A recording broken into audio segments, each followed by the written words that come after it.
Leitura do livro Porcos na Sala, um manual prático sobre libertação. Capítulo 3. Combata o bom combate. É uma revelação despertadora à igreja de hoje a descoberta de como Satanás está bem organizado e como ele está operando sistematicamente contra nós. Assim como a maioria de nós foi instruída de que é o dever de todo crente testemunhar de Jesus, e foi até treinada e levada a testemunhar, assim também nós fomos instruídos que é também o dever de todo crente ser um soldado cristão, ativo na luta espiritual. Quantos cristãos têm sido treinados na destruição de fortalezas? 2 Coríntios 10:4, ou Como resistir ao diabo em Tiago 4:7, ou Como lidar contra principados dominadores deste mundo tenebroso e forças espirituais do mal nas regiões celestes, que está em Efésios 6:12. Como soldados cristãos, devemos adquirir conhecimento prático. Durante a Segunda Guerra Mundial, fui instruído nas armas e nas operações táticas que iria usar contra o inimigo. Hoje o exército de Deus está na primeira fase de seu treinamento. Estaremos aprendendo como ser soldados cristãos e combater o bom combate, que lemos em 1 Timóteo 1:18. Efésios 6:10 nos exorta a tomarmos toda a armadura de Deus e a resistir às ciladas do diabo. A palavra ciladas no grego é metodeia, que significa seguir de perto, por método e plano acertado, usando fraude, astúcia e malandragem. Satanás tem um método, um plano já pronto para vencer cada um de nós, junto com a nossa família, igreja, comunidade e país. Deus tem providenciado armas para nossa proteção e para nossa luta ofensiva. Assim, podemos resistir a todo assalto contra nós e lançar um ataque que derrubará o inimigo. A batalha em si. A ênfase deste livro é a libertação pessoal. Esse é um ponto de partida nessa guerra espiritual total. Ao enfrentar o inimigo no nível da libertação pessoal, estamos lutando na linha de frente contra as tropas de Satanás. Os oficiais superiores de Satanás ficam atrás dele, devemos enfrentá-los antes de a batalha chegar ao fim. O primeiro objetivo nessa luta é a libertação de si mesmo. Será que todos necessitam de libertação? Pessoalmente, não estou a par de que haja alguma exceção. Enquanto temos andado na ignorância e nas trevas, o inimigo tem contaminado cada um de nós. Devemos aprender como tirá-lo e como continuarmos livres dele. Falar em alta voz aos demônios? Isso pode parecer tolo e sem graça. Até você está acostumado com isso, mas é uma tática eficaz e necessária na luta espiritual. É óbvio que alguém tem de falar, a fim de expulsar os demônios. Devemos também falar aos demônios que estão assaltando de fora. Por exemplo, vamos supor que um demônio fale à sua mente: Fulana acha que você é muito estúpida. É assim que os demônios falam à nossa mente. É a maneira de eles plantarem as sementes de rancor e suspeita. Você pode aprender logo a distinguir entre aquilo que é de você, de Deus ou de Satanás. Ao demônio você pode falar nestes termos: você é mentiroso, espírito maligno. Rejeito esse pensamento sobre o meu amigo. Minha mente está sobre a proteção do sangue de Jesus. Desligo você dos meus pensamentos. Ordeno que você me deixe agora em nome de Jesus. Este é um exemplo de como resistir ao diabo. Sabemos que a Bíblia nos diz: resistir ao diabo. Mas talvez não tenhamos a menor ideia de como pôr em prática o princípio. Quaisquer que sejam suas palavras, vocalize sua posição em Cristo Jesus e resista aos demônios pelo uso do nome de Jesus e de seu sangue. Os demônios são transgressores e têm de fugir quando são resistidos desta maneira. Não deixe de mandá-los embora mais de uma vez. Eles são teimosos. Resista-lhes até que sua mente esteja em paz. Estude com cuidado o capítulo 6. Como determinar a necessidade de libertação. Seja honesto consigo mesmo. Peça a Deus que o ajude a reconhecer onde e como os demônios ganharam acesso ao seu corpo. Não quero dizer que você tem de ruminar seus pecados do passado, nem os momentos infelizes por que você passou. É simplesmente para reconhecer que os demônios se aproveitaram dos pecados e das circunstâncias em sua vida, de modo que esses transgressores possam ser expulsos e as portas possam ser fechadas para eles. Procure a ajuda de alguém que tenha conhecimento no Ministério de Libertação no local onde você mora. Tal tipo de ajuda é muito mais predominante nos dias de hoje do que há muitos anos. E Deus está levantando muitos outros para ensinar e para ministrar neste setor. Por acaso não há esta ajuda ao seu alcance? Ore a Deus e Ele providenciará. Reúna-se com outros membros do corpo de Cristo. Talvez o Senhor dirija vocês a aprenderem como ministrar uns aos outros. De qualquer modo, o ministério de libertação tem de ser restaurado à igreja. É um ministério da igreja, tanto quanto da pregação, oração e cura. Jesus realizou todos esses ministérios e mandou a igreja continuá-los. Comece com a prática de autolibertação. Escolha uma área de sua vida em que você sabe que existe perturbação demoníaca e mande os demônios embora, em nome de Jesus Cristo.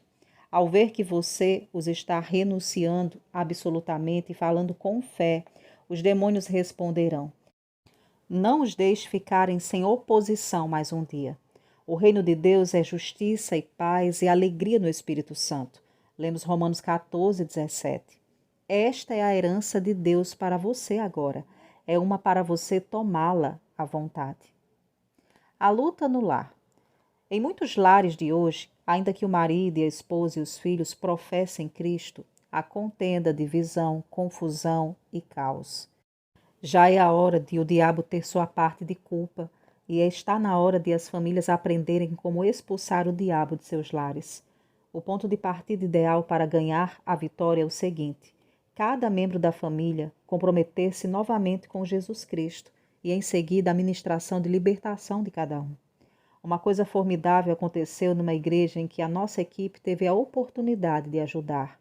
O próprio pastor tinha instruído muito bem o povo sobre o princípio da liderança do homem no lar. Um por um dos homens chegaram à frente para marcar a hora da libertação deles e de sua família. Este ministério era de tamanha importância para eles que os chefes das famílias tirassem licença do serviço e os filhos faltaram às aulas do colégio para não perderem a hora marcada com a equipe. Assim que deveria ser. As famílias serem encorajadas a conhecer a libertação através da experiência em conjunto. Quando a família inteira está cooperando e levando em consideração o outro, o diabo é vencido logo. Mas alguns lares têm obstáculos maiores. Nem todos os membros da família confessam Jesus. Alguns não têm interesse nenhum nas coisas espirituais. Se por acaso há somente um membro da família preocupado pelo bem-estar do lar, o que pode ser feito? Os problemas da senhora J foram típicos de muitos dos que eu tinha tido a oportunidade de aconselhar. Ela estava se esforçando para viver para Cristo, mas seu marido resistia por completo. Ele brigava com ela se ela assistia ao culto da igreja. Ele bebia e jogava. A senhora J disse que ele era grosseiro e violento e estava com medo do que ele podia fazer contra ela e seus filhos. Os 3 filhos já estavam demonstrando os efeitos do tumulto em casa. Eles estavam com medo, inseguros e nervosos. A senhora J orou muito pelo seu marido, mas ele só piorou em vez de melhorar. Ela já estava planejando divorciar-se. A senhora J aceitou a libertação para si mesma. Sabíamos que seria difícil para ela conservar sua libertação completa, enquanto a atmosfera ao seu redor continuasse agitada, mas sabíamos também que ela poderia ficar livre do medo e das pressões. Ficou resolvido que entraríamos numa luta espiritual contra os demônios que estavam controlando a vida de seu marido e que o estavam separando da verdade espiritual. Em 2 Coríntios 4, versículo 3, 4 diz: mas, se o nosso evangelho ainda está encoberto, é para os que se perdem que está encoberto, nos quais o Deus desse século cegou o entendimento dos incrédulos, para que lhes não resplandeça a luz do evangelho da glória de Cristo, o qual é a imagem de Deus. Combate não é oração. é um acréscimo à oração. Não há razão nenhuma em se pedir a Deus alguma coisa que Ele já concedeu.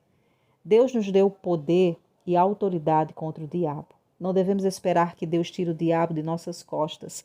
Ele já derrubou Satanás e nos deu a capacidade e a responsabilidade necessárias para tomarmos conta de nós mesmos. Esta verdade é uma revelação a muitos crentes e chega como boas novas. Não é de surpreender que muitas orações fiquem sem respostas. Devemos pôr fim aos pedidos que já têm respostas e começarmos a usar aquilo que Deus já nos deu.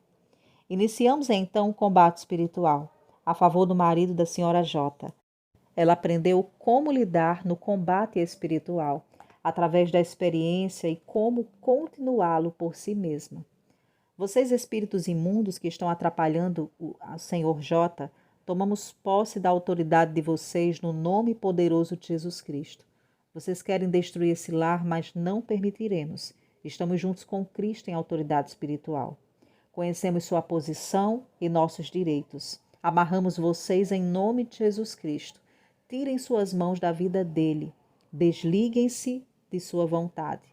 E que você possa ficar livre para aceitar Jesus Cristo como Salvador.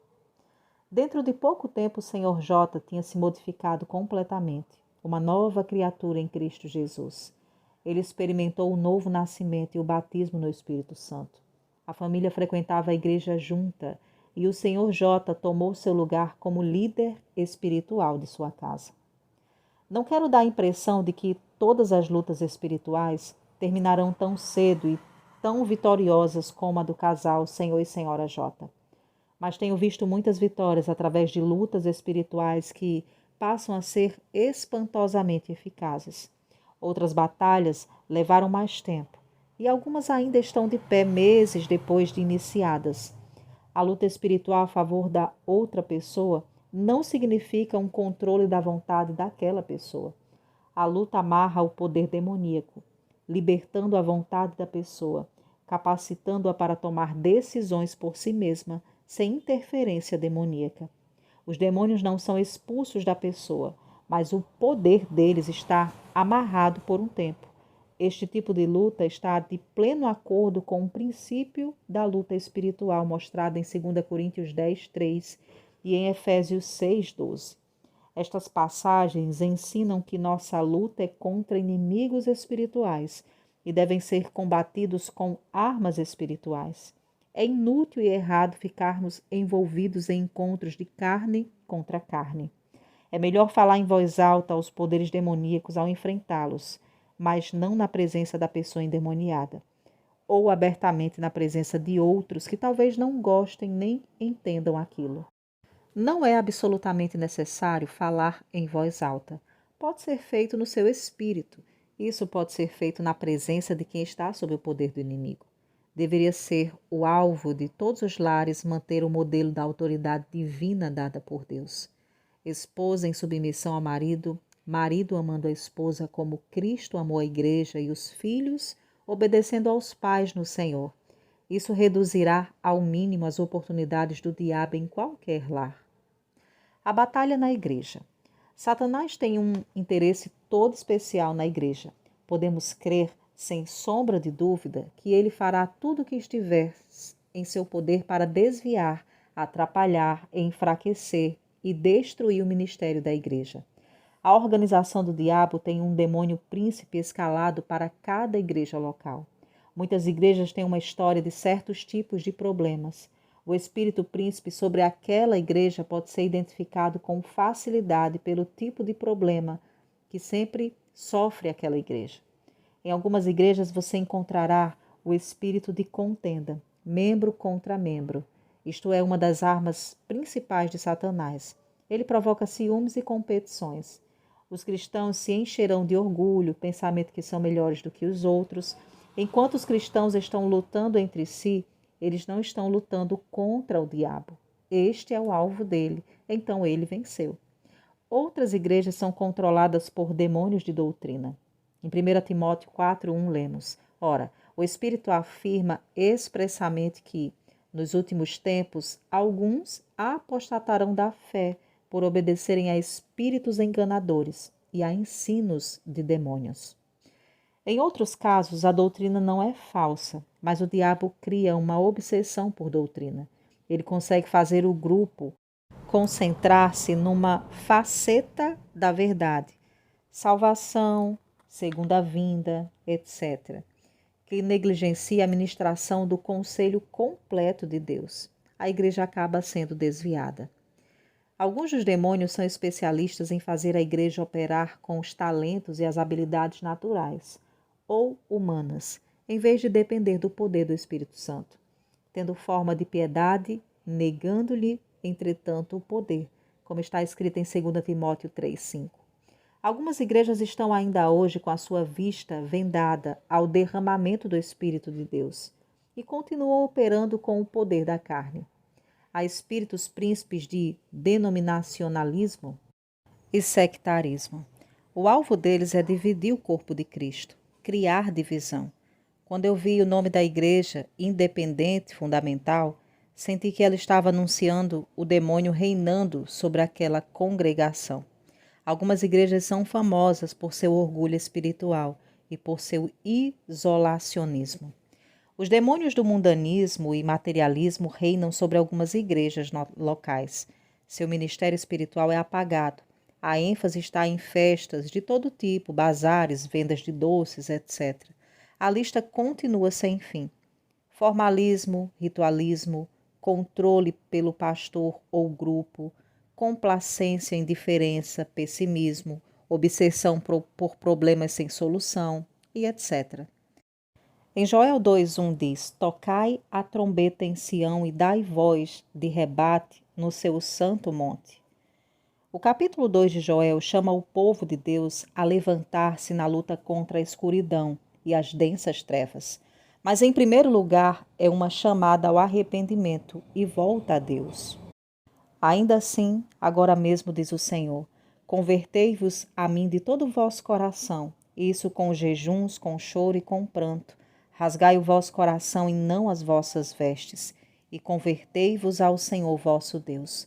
Joel 2, versículo 12, a parte B do 13.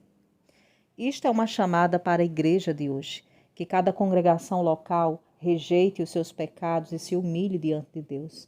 Que se levante então no poder de Deus contra o adversário espiritual aliado contra a igreja. A igreja tem de aprender como enfrentar as forças espirituais do mal nas regiões celestes. Veja em Efésios 1:20, no versículo 21, em Efésios 2:6, Efésios 3:4 e Efésios 6:12. Estes espíritos príncipes sobre as igrejas podem ser amarrados e suas vozes apagadas. Deus deu poder ao povo dele e é responsabilidade da igreja usá-lo. A batalha na comunidade no país. O anjo que visitou Daniel disse que tinha lutado contra o príncipe da Pérsia, quer dizer, a potestade demoníaca sobre aquela nação. Vejamos isso como evidência de que Satanás designou um demônio poderoso para reinar sobre cada nação do mundo, cidade e comunidade. O espírito príncipe sobre a comunidade onde eu era pastor foi revelado por uma visão que veio de Deus, mostrando uma criatura grande, semelhante a um povo suspenso por cima da comunidade. Na cabeça do bicho estava escrito ciúme. Os tentáculos estendiam-se, entrelaçando e esmagando cada faceta da vida daquela comunidade. Igrejas, escolas, comércio, vida social, governo, recreação e relações pessoais. Os tentáculos representavam briga, crítica, ciúme, calúnia, ganância, mexerico, egoísmo e cobiça. Quanto mais refletíamos sobre a visão, mais entendíamos a veracidade e a certeza da sua realidade. O ciúme e todos os seus auxiliares estavam segurando a comunidade. Quando cheguei a esse local para pastoreá-lo, 2 pastores fizeram uma visita para me avisar que minha presença não era necessária nem desejada. Eles me convidaram a sair, baseados no fato de que suas igrejas já eram suficientes naquele lugar. O espírito de ciúme estava se manifestando nas igrejas. Deus mostrou-me, através da visão, que eu não estava lutando contra os meus colegas, os pastores, mas contra os principados e as potestades do diabo. A esperança para nossa comunidade e nação não está nos programas do governo, nem nos programas sociais, nem na educação, nem na ciência. Nossos problemas são principalmente espirituais. Deus nos deu armadura espiritual e recursos para ganharmos a vitória. A igreja tem a resposta. Ela deve tomar a ofensiva contra os poderes demoníacos enquanto ainda há tempo. Como pode ser realizado? Através do combate contra esses poderes, numa luta espiritual. Verbalize sua posição em Cristo e sua autoridade sobre as forças demoníacas, exatamente como você faria na luta pessoal. Aleluia! Os cristãos em toda parte estão aprendendo as técnicas da luta espiritual. Um reavivamento está sendo iniciado. Glória a Deus. Chegamos ao final de mais um capítulo. Você que está sendo edificado através dessa leitura, desse conteúdo, deixa o seu like, compartilha e nos encontramos no próximo capítulo.